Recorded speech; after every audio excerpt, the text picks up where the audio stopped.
This morning, I just want to say it's a real honor for me to be able to stand here and say some wonderful and amazing things about the fig tree and Mary Stamp. It really is a pleasure because I think the fig tree is a true jewel in our inland Northwest.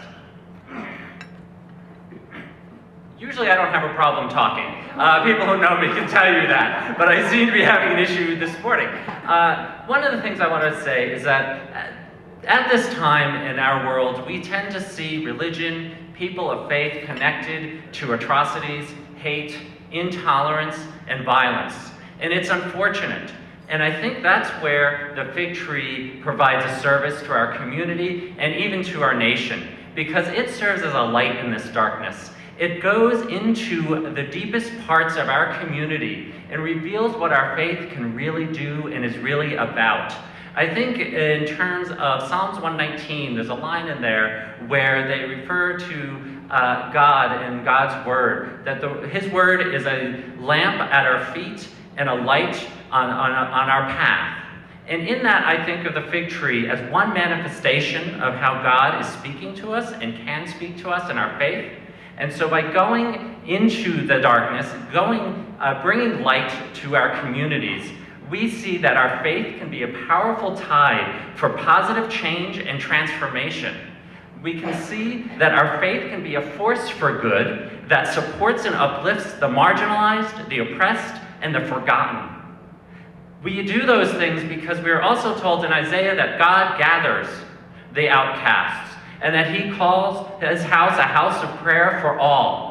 And that is what we see through the interfaith work of the fig tree happening here in our community.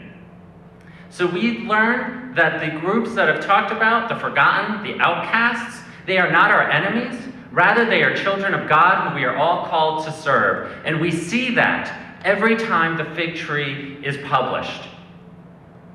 Now, of course, we can't talk about the fig tree without talking about Mary Stamp and her incredible dedication and commitment over the last, I believe it's 29 years, to this ministry.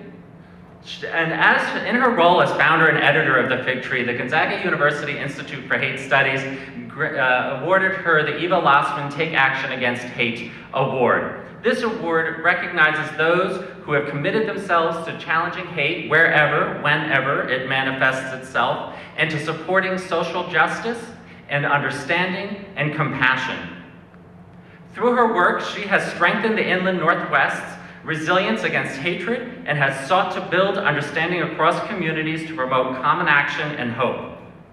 Her commitment to truth is reflected in the peace journalism she practices and through the credible and faith-filled communication she engages us with through the fig tree.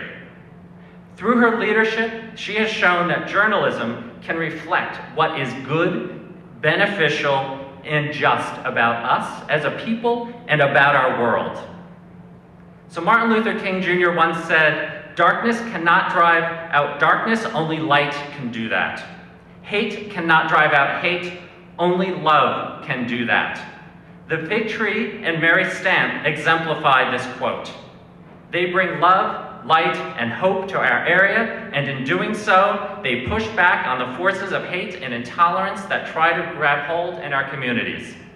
So I'm going to end saying again that the fig tree, as independent media, is a true jewel here. I have a deep respect for the work that it does, and though I was not asked to say this, and someone else will be much more graceful in a moment doing it, I support this organization. I encourage you to give it some cash and help it continue to do its work. Like I said, someone much more articulate in asking for that will be up in a moment, I think. Thank you.